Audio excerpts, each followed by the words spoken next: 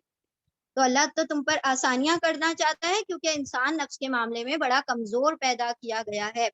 آیت نمبر 29, اے لوگوں جو ایمان لائے ہو, آپس میں ایک دوسرے کے مال باطل طریقے سے نہ کھا جاؤ, لین دین ہونا چاہیے آپس کی رضامندی سے, اور اپنے آپ کو قتل نہ کرو, یقین مانو کہ اللہ تمہارے اوپر مہربان ہے. یعنی سوسائڈ, سلو پوائزن, لوگ منشیات میں مبتلا ہو جاتے ہیں, ہے نا, یعنی ڈرگ ایڈکٹ ہو جاتے ہیں, پھر اسموکنگ وغیرہ کر لیتے ہیں. یہ کیا ہے کہ اپنے آپ کو مارنا ہی نا, اپنے آپ کو قتل کرنا ہے. تو اپنی جانوں کو قتل نہ کرو, اور ایک دوسرے کے مال باطل طریقے سے نہ کھا جاؤ. باطل طریقے سے کیسے مال کھانا ہے, مطلب رشوت لے لینا, سود کھانا, یہ سب باطل طریقے ہیں نا, یہ غلط طریقے ہیں. تو اللہ نے فرمایا ایک دوسرے کے مال باطل طریقے سے نہ کھاؤ. آیت نمبر 30, جو شخص ظلم اور زیادتی کے ساتھ ایسا کرے گا, اس کو ہم ضرور آگ میں جھونک دیں گے, اور یہ اللہ کے لیے بہت ہی آسان ہے, کوئی مشکل بات نہیں. آیت نمبر 31, اگر تم ان بڑے بڑے گناہوں سے بچتے رہو, یعنی اگر تم کبیرہ گناہوں سے بچتے رہو گے جن سے تمہیں منع کر دیا گیا ہے, تو تمہاری چھوٹی چھوٹی برائیوں کو بھی کیا کیا جائے گا, دور کر دیا جائے گا. ہم تمہارے حساب سے ساکت کر دیں گے ان چھوٹی برائیوں کو, اگر تم کبیرہ گناہوں سے بچتے رہو گے, اور تم کو عزت کی جگہ پر داخل کریں گے, یعنی جنت میں داخل کریں گے. آیت نمبر 32, اور جو کچھ اللہ نے تم میں سے کسی کو دوسروں کے مقابلے میں زیادہ دے دیا ہے, اس کی تمنا نہ کرو. اب یہاں پر کیا ہوتا ہے, انسان جب دوسروں کا مال دیکھتا ہے, اس کا اسٹیٹس دیکھتا ہے, اس کا کوئی بھی چیز جو اللہ نے زیادہ عطا کی ہے, تو پھر حسد کا مادہ پیدا ہوتا ہے نا. تو دنیاوی معاملے میں کیا دیکھو, اپنے سے نیچے والے کو, اور علم کے معاملے میں اور آخرت کے معاملے میں اپنے سے اونچے والے کو دیکھو, تاکہ تمہیں کیا ہو, تمہیں بھی مطلب اس چیز کی چاہت پیدا ہو, تم بھی سبقت لے جانے کی کوشش کرو نیکیوں کے معاملے میں. اور جو مال اور دولت میں تم سے اونچے ہیں, تو پھر تم نے کیا کرنا ہے, ان لوگوں کی طرف نظر کرنا ہے جو کہ ہم سے بھی کئی زیادہ, کیسے کیسے لوگ دنیا میں, مطلب جن کو 2 وقت کی روٹی نصیب نہیں ہوتی. کچھ لوگ ہوتے ہیں جو کوڑا کرکٹ میں سب کا کھانا بین کر کھا رہے ہوتے ہیں. تو وہ سب دیکھو گے تو کیا ہوگا, شکر کا مادہ پیدا ہوگا. بڑوں کو دیکھو گے تو حسد کا مادہ پیدا ہوگا. حسد کیا کرتی ہے, نیکیوں کو ایسے کھا جاتی ہے جیسے کہ آگ لکڑی کو کھاتی ہے, دیمک لکڑی کو کھا لیتی ہے. اور جو کچھ اللہ نے تم میں سے کسی کو دوسروں کے مقابلے میں زیادہ دیا ہے, اس کی تمنا نہ کرو. جو کچھ مردوں نے کمایا ہے اس کے مطابق ان کا حصہ ہے, اور جو کچھ عورتوں نے کمایا ہے اس کے مطابق ان کا حصہ ہے. کس کمائی کی بات ہو رہی ہے, جاب پہ جانے کی, گناہ اور نیکی, اعمال کی کمائی کی بات ہو رہی ہے, کہ جو جیسا کماؤ گے ویسا تم کو حصہ ملے گا. اللہ سے اس کے فضل کی دعا مانگتے رہو, اللہم انا نسألک من فضلک العظیم. یعنی جب تم کسی کا مال, کسی کی دولت, کسی کا اسٹیٹس, کسی کا رتبہ دیکھتے ہو, تو کیا کہو, اللہ اس کو عطا کیا ہے, وہ تو بڑا فضل والا ہے, مجھے بھی عطا کر دے. اللہ کے فضل میں کسی کی کمی نہیں ہے, تو اس سے فضل کا سوال کرتے رہو, حسد کے معاملے میں نہ پڑ جانا. یقیناً اللہ ہر چیز کا علم رکھتا ہے. آیت نمبر 33, اور ہم نے ہر اس طرقے کے حقدار مقرر کر دیے ہیں جو والدین اور رشتہ دار چھوڑیں. اب رہے وہ لوگ جن سے تمہارے عہد و پیمان ہو, تو ان کا حصہ انہیں دے دو, یقیناً اللہ ہر چیز پر نگران ہے. یعنی اگر تم نے کسی سے کچھ وعدہ کیا ہو, کسی سے تم بزنس میں ڈیل کرنے والے ہو, اور مرنے والا مر گیا, اب وہ آ کے ڈیمانڈ کرتا ہے, بھائی انہوں نے تو بزنس اسٹارٹ کیا تھا اور پھر میرا پیسہ تو دیا نہیں تھا, تو اب اس کے ترکے میں سے پہلے اس کا بھی ہو جائے گا نا, کیونکہ تم لگا کے گئے تھے بزنس میں, یا تم پارٹنرشپ کر رہے تھے. تو جو تم نے عہد و پیمان یعنی کہ کہیں کچھ وعدے کیے ہوں, تم نے کہیں کسی کا ادا کرنا ہو, تو وہ اس کو ادا کر دو, اور باقی تو تمہارا جو وراثت میں حصہ وہ تو ہے ہی.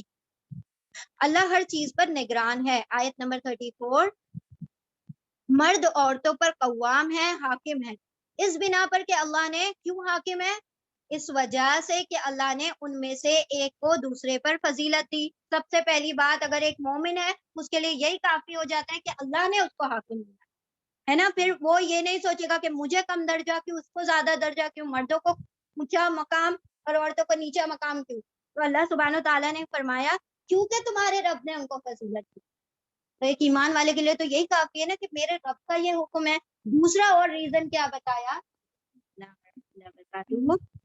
ایک بات یہ کہ وہ تمہارے حاکم اس لیے ہیں کیونکہ اللہ نے ان کو فضیلت دی ہے. دوسری بات یہ کہ مرد اپنے مالوں کو تم پر خرچ کرتا ہے اور تم عورتیں بڑا گن گن کر اپنے گھروں پر کیا کرتی ہو, مال لگاتی ہے نا. عورتیں کیا کرتی, گنتی ہیں. مرد خرچ کرتا ہے تو گنتا نہیں ہے. اپنے بیوی پہ بھی خرچ کرے گا, اولاد پر بھی خرچ کرے گا, تو یہ گنے گا نہیں. ٹھیک ہے نہ, اس کو 2-3-4 سال بعد حساب یاد رہے گا. عورت کو پوری زندگی بھر حساب یاد رہتا ہے, میں نے فلاں تمہارے پر موقع پڑا تھا 10,000 روپے تمہاری مدد کی, ہے نا, یہ عورتوں کو یاد رہتا ہے. اسی لیے اللہ نے فرمایا کہ وہ تمہارے حاکم ہے کیونکہ وہ تم پر مال کو خرچ کرتے ہیں. اب یعنی دیکھیں یہ وہ آیت نمبر 177 میں اللہ سبحانہ تعالیٰ نے فرمایا آت المال علی حبہ, وہ مالوں کو خرچ کرتے ہیں مال کی محبت کے باوجود. مال کی محبت ان کے بھی دل میں, عورتوں کے بھی دل میں, سب کے دل میں مال کی محبت کے باوجود وہ تم پر خرچ کر رہے ہیں, یعنی کہ وہ مال کے اوپر ترجیح تم کو دے. سمجھ رہے ہیں, وہ انہوں نے مال کے اوپر پریفر تم کو کیا ہے, اسی لیے وہ تمہارے اوپر مال خرچ کرے. اسی لیے اللہ سبحانہ تعالیٰ نے ان کو تمہارا کیا بنا دیا, حاکم بنا دیا. وہ اطاعت شعار ہوتے ہیں اور مردوں کے پیچھے بس جو صالح عورتیں ہوتی ہیں وہ اطاعت شعار ہوتی ہیں, یعنی کہ وہ اپنے مردوں کی باتوں کو مانتی ہیں اور مردوں کے پیچھے اللہ کی حفاظت و نگرانی میں ان کے حقوق کی حفاظت کرتی ہیں, یعنی اپنی عزتوں کی حفاظت کرتی ہیں. مرد کا جو مال ہے اس کی حفاظت کرتی ہیں جب ان کی غیر موجودگی. اور جن عورتوں سے تمہیں سرکشی کا اندیشہ ہو انہیں سمجھاؤ. پہلا اسٹیپ, اگر تمہیں ایسا لگتا ہے کہ وہ بات نہیں مانتی میری یا میرے خلاف چلتی ہے, تو سب سے پہلا کام کیا ہے, اس کو پیار سے سمجھاؤ. دوسرا, اگر وہ نہ کرے بات, اس کو باتوں سے نہیں سمجھ آ رہی ہے, تو آپ کیا کرو, خواب گاہوں میں الگ کر دو ان کو, ان سے علیحدہ رہو. اور یہ اس سے بھی کام نہ چلے تو ان کو تھوڑا بہت تم مار سکتے ہو, لیکن اس میں بھی بڑی ساری ایک لسٹ دی آپ صلی اللہ علیہ وسلم نے کہ یہاں نہیں مارنا ہے, چہرے پہ نہیں مارنا ہے, اور اتنی زور سے نہیں مارنا ہے کہ نشان وغیرہ پڑ جائے اور اس کو تکلیف محسوس. پھر اگر تم میں وہ تمہاری مطیع ہو جائیں, ٹھیک ہے, اگر اتنا مطلب مار وار کھا کے آپ کو تھوڑی کیا ہو گئی, مطیع فرما بردار ہو گئی, تو خواہ خواہ ان پر دست درازی نہ کرو. یعنی ایک مرتبہ تم دیکھ لو وہ سیدھی ہو گئی ہے, اس کے بعد تم یہ پچھلی باتیں نکال گئے, وہ اس دن تم نے یہ کری تھی, پرسوں یہ کری تھی, ترسوں یہ کری تھی, تو پھر بعد میں باتیں نکال کر ان کے اوپر ہاتھ نہ چھوڑو, دست درازی نہ کرو, دست درازی کے بہانے نہ تلاش کرو. یقین رکھو کہ اوپر اللہ موجود ہے جو بڑا اور بالا تر ہے. یعنی کہ یہ بھی بات یاد رکھو کہ اگر تم نے زیادتی کی تو تم سے بھی بڑا تمہارے اوپر جج بیٹھا ہے جو کہ تمہاری بھی پکڑ کرنے پر قادر ہے. آیت نمبر 35. اور اگر تم لوگوں کو کہیں میاں اور بیوی کے تعلقات بگڑ جانے کا اندیشہ ہو تو ایک حکم یعنی مرد کے رشتہ داروں میں سے ایک حاکم مقرر کر لیں اور ایک عورت کے رشتہ داروں میں سے مقرر کر لیں. وہ دونوں اصلاح کرنا چاہیں گے تو اللہ ان کے درمیان موافقت ڈال ہی دے گا. اللہ سب کچھ جانتا ہے اور باخبر ہے. یعنی کہ اگر یہ معاملہ یہ ان کا خود سے پرسنل لیول پر نہیں سالو ہوا, پہلے تو انٹرفیئر نہیں کرنا. اگر وہ چھوٹی سی بات ہے اور وہ آپس میں کر رہے ہیں تو تھرڈ پارٹی کو انوالو نہیں کرنا, وہ آپس میں نمٹ لیں. اگر پھر بھی معاملہ کیا ہوتا ہے حد سے باہر ہو جائے, تب کیا کرے, شوہر کے گھر سے ایک حاکم آ جائے, بیوی کے گھر سے ایک حاکم آ جائے, وہ شخص جو کہ آگ بھڑکانے والا ہے, جو کہ معاملات کو سلجھانے والا ہو. یعنی ہم لوگ کیا لاتے ہیں کہ جو سب سے بڑا فائٹر ہے نا ہم لوگوں کے گھر کا, اس کو لے کے چلو, یہ اچھے سے بات کرے گی, اس کو لڑنا آتا ہے. تو ہم لڑنا والے نہیں, جو انصاف سے جو حق کی بات کر سکے اس شخص کو کیا بنایا جائے, حاکم بنایا جائے. اور اگر یہ دونوں چاہیں صلاح کروانا تو پھر دونوں کے کان نہ بھرو. اگر آپس میں صلح کرنا چاہتے ہیں میاں بیوی تو پھر کیا کرو, ایسی ہی باتیں کیا کرو جس سے کیا ہو جائے, آپس میں صلح ہو جائے. اللہ نے کیا فرمایا کہ اگر وہ دونوں کے دل سے صلح کرنا چاہیں گے تو اللہ بھی کیا کر دے گا, ان کے لیے موافقت کے راستے پیدا کر دے گا. اللہ سب کچھ جانتا ہے اور باخبر ہے. آیت نمبر 36. وَاعْبُدُوا اللَّهَ, اور تم سب اللہ کی عبادت کرو, اس کے ساتھ کسی کو شریک نہ کرو, ماں باپ کے ساتھ نیک سلوک کرو. یہ جو بات ہے نا اللہ کے حکم کے بعد ماں باپ کی جو والدین کی بات ہے, یہ قرآن میں 4 مرتبہ 4 مقام پر ہے. ایسا اللہ نے اپنے بعد اپنے والدین کا ذکر کیا ہے. اچھا، ماں باپ کے ساتھ نیک برتاؤ کرو، قرابت داروں، یتیموں اور مسکینوں کے ساتھ حسن سلوک کرو، اور پڑوسی رشتہ داروں سے، اجنبی ہمسایوں سے، پہلو کے ساتھی سے، یعنی جو کلیگ وغیرہ ہوتے ہیں، جو بھی جیسے ہم سفر کر رہے ہیں تو وہ سارے پہلو کے ساتھی ہو گئے، اور مسافروں سے بھی. ہاں، جار یعنی پڑوسی.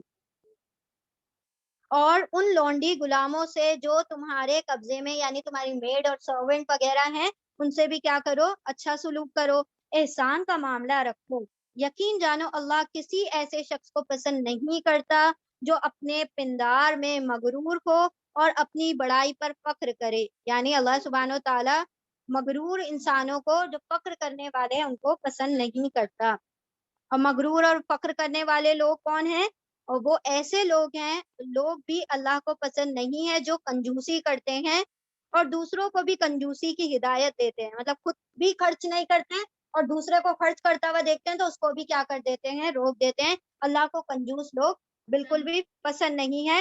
اور جو کچھ اللہ نے اپنے فضل سے انہیں دیا ہے اسے چھپاتے ہیں، یعنی کہ ان کو کوئی دیکھ رہے ہیں، کوئی آ رہا ہے تو جلدی سے کھانے کو پیچھے کر دیا، چھپا دیا. تو یہ اللہ سبحانہ و تعالیٰ کو نہیں پسند. ایسے کافر نعمت ایسے کافر نعمت ایسے کافر نعمت لوگوں کے لیے ہم نے رسوا کرنے والا عذاب تیار کر رکھا ہے. آیت نمبر 38. اور وہ لوگ بھی اللہ کو ناپسند ہے جو اپنے مال محض لوگوں کو دکھانے کے لیے خرچ کرتے ہیں. سخاوت تو ہے لیکن ریاکاری کے ساتھ، ہاں، دکھاوا ہے، شو آف ہے. اور در حقیقت نہ اللہ پر ایمان رکھتے ہیں نہ روز آخرت پر. سچ یہ ہے کہ شیطان جس کا رفیق ہوا اسے بہت ہی بری رفاقت ملی. یعنی جس نے اپنا شیطان کو دوست بنا لیا، اس نے کیا کیا؟ سب سے بدترین دوست بنایا ہے. اب یہاں پر کس چیز کو کہا گیا؟ دو چیزوں کو لا کر اللہ سبحانہ تعالیٰ نے یہاں پہ شیطان کا تذکرہ کیا. ایک بخیلی اور دوسرا ریاکاری. دکھاوا اور کنجوسی یہ دونوں کیسی ہیں؟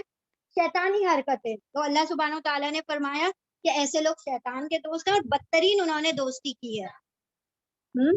اور اچھا آیت نمبر سورہ نساء کی آیت نمبر 39. سورہ نساء کی آیت نمبر 39. وَمَاذَا عَلَيْهِمْ لَوْ آمَنُوا بِاللَّهِ وَالْيَوْمِ الْآخِرِ. بخیلی، کنجوسی. تو اللہ سبحانہ تعالیٰ نے فرمایا کہ جو شو آف کر رہے ہیں، یہ سارا کچھ کر رہے ہیں، بخیلی دکھا رہے ہیں، وہ کیا؟ وہ ہے نا حدیث کا مفہوم کہ جو کنجوس ہوتا ہے وہ کیا ہے؟ شیطان کا بھائی ہے نا. یہی ہے نا حدیث کا مفہوم؟ اسراف کرنے والا. ہاں، زیادہ خرچ کرنے والا، ایکسٹرا فضول کر سوری فضول خرچی کرنے والا. چلو ٹھیک ہے. آیت نمبر 39. اچھا، اب اللہ نے یہاں پر ایک بات کہی کہ وہ لوگ اللہ پر ایمان نہیں لاتے. کیا مطلب ہے؟ کہ وہ لوگ ریاکاری کر رہے ہیں، اللہ پر ایمان نہیں لاتے. یعنی ان کو اجر کی توقع رب سے نہیں ہے، ان کو اجر کی توقع بندوں سے ہے. اور یعنی ہاں، تعریف ملے گی، ہماری واہوائی ہوگی. تو جو اللہ پر ایمان رکھتا ہے وہ اللہ ہی سے اجر کی کیا کرتا ہے؟ توقع کرتا ہے. اللہ نے فرمایا آیت نمبر 39 میں، آخر ان لوگوں پر کیا آفت آ جاتی اگر یہ اللہ اور روز آخرت پر ایمان لے آتے. یعنی اللہ نے ریاکاری کو سوچے کس اس میں لے آیا؟ شرک کا معاملہ. اللہ تم چاہتے ہو کہ مجھے اجر بندے عطا کریں، تو اجر دینے والا تو صرف اللہ ہے، اور ہم وہ جو اللہ کی صفت ہے وہ بندوں میں تلاش کریں. بندے زیادہ سے زیادہ کچھ نہیں کر سکتے سوائے تھینک یو بول دیں گے، بہت زیادہ سے زیادہ تمہاری تعریف کر دیں گے، یا کوئی بڑا سا گفٹ لا کر دے دیں گے. اس کے علاوہ کچھ کر سکتے ہیں؟ لیکن اللہ کے بارگاہ میں سے جو اجر ملے گا وہ تو امینس ہوا، مطلب اس کو تو ہم اندازہ بھی نہیں لگا سکتے. وہ چیز جو ہے ہمارے وہم و گمان سے بھی بہت پرے ہے. یہاں پر اللہ نے فرمایا کہ اگر ان پر کیا آفت آ جاتی اگر یہ کیا کرتے؟ اللہ اور آخرت پر ایمان لے آتے، جو کچھ اللہ نے دیا ہے اس میں سے خرچ کرتے. اگر یہ ایسا کرتے تو اللہ سے ان کی نیکی کا حال چھپا نہ رہتا. دیکھیں بندے کے جس کے دل میں ایمان ہے نا، اس کو پتا ہے کہ میں جہاں سے مجھے اجر ملنے والا ہے وہ نابینا نہیں ہے، نعوذ باللہ. وہ ہر چیز کو دیکھتا ہے. وہ میں 7 پردے میں چھپ کر بھی اگر کسی نیکی کا عمل کروں تو کیا ہوگا؟ اس سے بھی وہ باخبر ہے. تو نیکی کا اجر تو اللہ سبحانہ وتعالیٰ ایسے نہ ایسے، ٹھیک ہے، جو لوگ چھپا کر نیکیاں کرتے ہیں نا، آپ نے دیکھا ہوگا اکثر ان کی نیکیوں کا زیادہ چرچا ہو جاتا ہے نا، کہیں نہ کہیں اللہ سبحانہ وتعالیٰ اس کو لوگوں تک پہنچا دیتے کہ دیکھو یہ کام نا اس نے کیا تھا، اور اللہ مطلب اپنی طرف سے بھی اجر دے رہے ہوتے ہیں اور بندوں کی طرف سے بھی اجر دلوا دیتے ہیں. تو وہ جو چھپا کر نیکیاں کرتے ہیں تو اللہ سبحانہ تعالیٰ پھر ان کو دنیا اور آخرت دونوں کا ریوارڈ عطا کرتے ہیں. تو یہاں پر کہا گیا ان لوگوں پر کیا آفت آ جاتی اگر وہ آخرت پر ایمان لاتے، اللہ پر ایمان لاتے، جو اللہ نے ان کو دیا ہے وہ اس میں سے خرچ کرتے. اگر یہ ایسا کرتے تو اللہ سے تو ان کی نیکی کا حال کچھ بھی چھپا ہوا نہیں ہے. آیت نمبر 40 ان اللہ لا یظلم مثقال ذرہ. واٹ از ذرہ؟ ہاں ذرہ برابر ایگزیکٹلی چونٹی کے انڈے کے، چونٹی کا انڈا میں سے جب بچہ نکلتا ہے تو اس کا جو سر باہر آتا ہے، جسٹ اس کا جو سر ہوتا ہے نا، ہیڈ، اس کو کہا جاتا ہے ذرہ. اللہ سبحانہ تعالیٰ دیکھیں یہاں پر کیا فرما رہے، اس ذرے کے برابر بھی اللہ سبحانہ تعالیٰ اپنے بندوں پر ظلم نہیں کرتا. اللہ کسی پر ذرہ برابر بھی ظلم نہیں کرتا. اگر کوئی ایک نیکی کرے تو اللہ اسے 2 چند کر دیتا ہے، اسے بڑھا دیتا ہے، اور پھر اپنی طرف سے بھی بڑا چڑھا کر اجر عطا کرتا ہے. آیت نمبر 41 پھر سوچو کہ اس وقت یہ کیا کریں گے جب ہم ہر امت میں سے ایک گواہ ان کے لیے کھڑا کر دیں گے، اور ان لوگوں پر تمہیں یعنی محمد صلی اللہ علیہ وسلم کو گواہ کی حیثیت سے کھڑا کریں گے. کب کا معاملہ ہے یہ؟ آخرت میں اللہ سبحانہ وتعالیٰ تمام نبیوں کو کیا بنا کر کھڑا کریں گے؟ گواہ. اور یہ امت جو ہے امت محمدیہ بھی کیا بنے گی؟ دوسری امتوں کے اوپر گواہ بن کر. تو دعا کریں فاکتبنا مع الشاہدین، اے اللہ ہمیں بھی کس میں لکھ دینا؟ تمام گواہوں میں لکھ دینا جو حق کے لیے گواہی دی.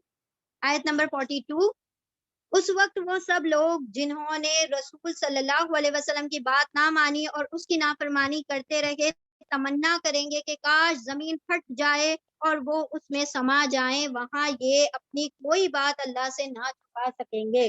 یعنی اب کیا چاہ رہے ہیں کہ اللہ ہمیں دوبارہ سے موت دے دے اور ہمیشہ ہمیشہ کی، یعنی آخرت میں جب یہ وبال دیکھیں گے اپنے سر تو کیا کریں گے؟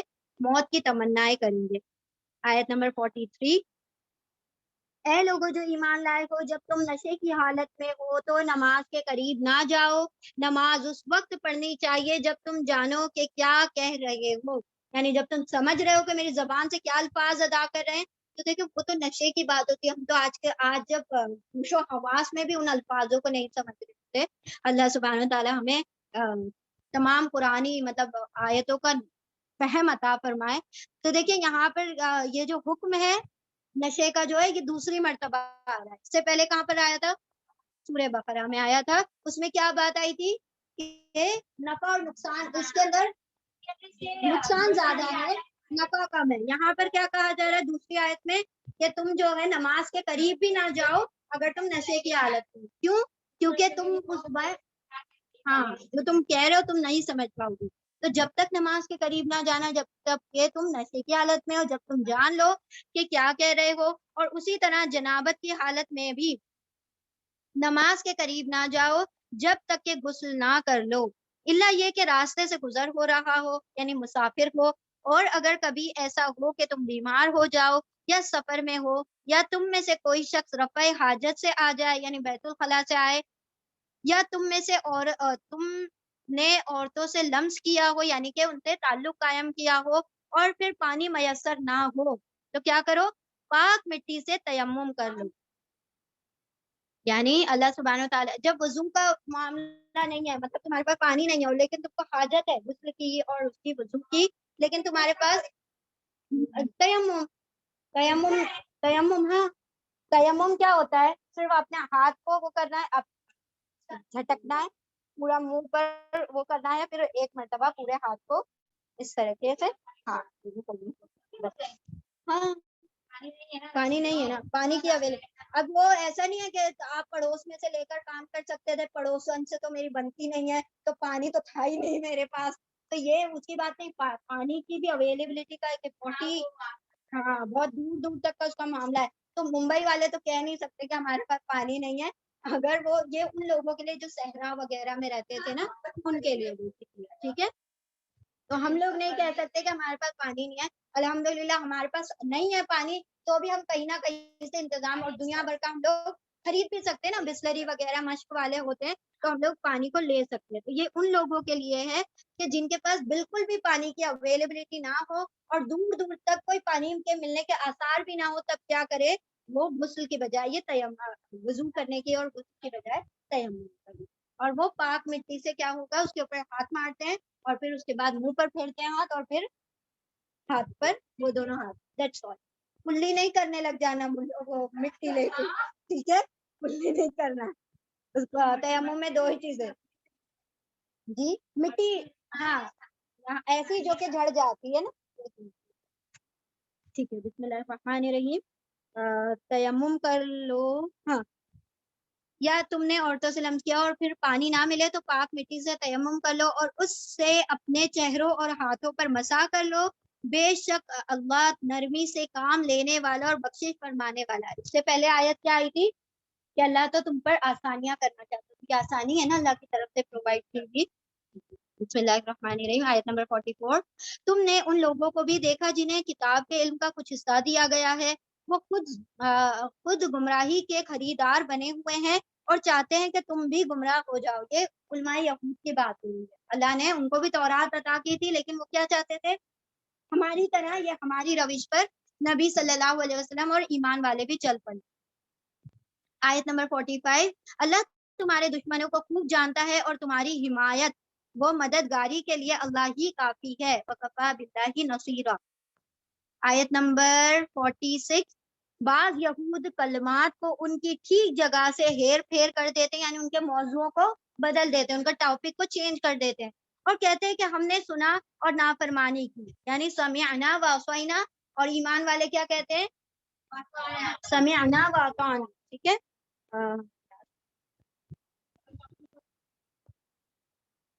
ٹھیک ہے. اور وہ کہتے ہیں کہ ہم نے سنا لیکن ہم نافرمانی, یعنی کہ ہم معصیت ہی کریں گے.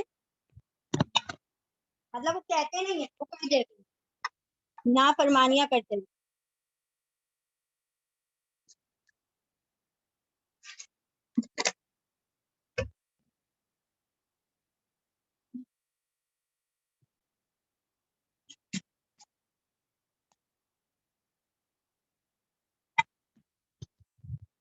بسم اللہ الرحمن الرحیم. آیت نمبر 46. بعض یہود کلمات کو ان کی ٹھیک جگہ سے ہیر پھیر کر دیتے ہیں اور کہتے ہیں کہ ہم نے سنا اور نافرمانی کی. اور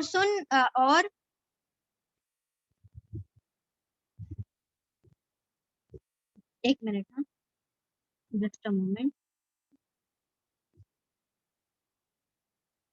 اور دین حق کے خلاف نیز زنی کرنے کے لیے اپنی زبانوں کو توڑ موڑ کر کہتے ہیں. اب یہ لوگ کیا کرتے تھے, لفظوں کو تبدیل کرتے تھے. ہم نے دیکھا تھا جیسے رعینا کہتے تھے, اسی طرح جب اللہ نے کہا ہتتن کہتے ہوئے جاؤ تو یہ کیا کہہ رہے تھے ہنتتن کہتے ہوئے جا رہے تھے. تو یہ اپنے لفظوں کو بھی تبدیل کرتے ہیں اور اس کے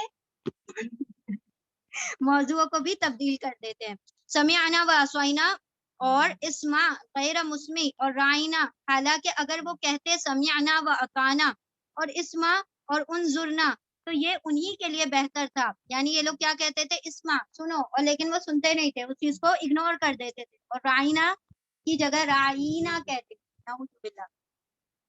اور رائنا کا مطلب ہوتا ہے ہماری رعایت کرو, مطلب ایکسکیوز می ہم بولتے ہیں نا کہ ہمیں بات نہیں سمجھ آئی, پارڈن می. ہاں, جیسے ابھی ہم کچھ کہہ رہے ہیں آپ سے اور آپ لوگوں کو بات نہیں سمجھ آئی تو آپ کیا کہیں گے, ذرا پر دوبارہ سمجھا دیجیے, تھوڑی ہماری رعایت کیجیے. تو یہ لوگ کیا کہتے تھے آئین کے بعد یا لگاتے تھے رائنا, کیونکہ آپ صلی اللہ علیہ وسلم یہ وہ شیپرڈ نا, آپ صلی اللہ علیہ وسلم پہلے چرواہے تھے, تو یہ کیا کہتے تھے اے میرے چرواہے, اے میرے چرواہے, اور ہنستے تھے رائنا سے. تو اللہ سبحانہ و تعالیٰ نے اس لفظ کو بین کر دیا, بولے ایمان والے بھی اب نہیں کریں گے. یہ لفظ سب کے لیے کیا کر دیا گیا, ختم. اب سے کیا کہا جائے گا انظرنا, ہماری طرف نظریں. ٹھیک ہے, ہاں رکھ دیتے, رائنا نام رکھتے ہیں, رائنا نام رکھتے ہیں. ہاں. کیونکہ نہیں تو اب تو رکھ سکتے ہیں نا, آپ صلی اللہ علیہ وسلم کو وہ لوگ علماء یہود کہتے تھے نا,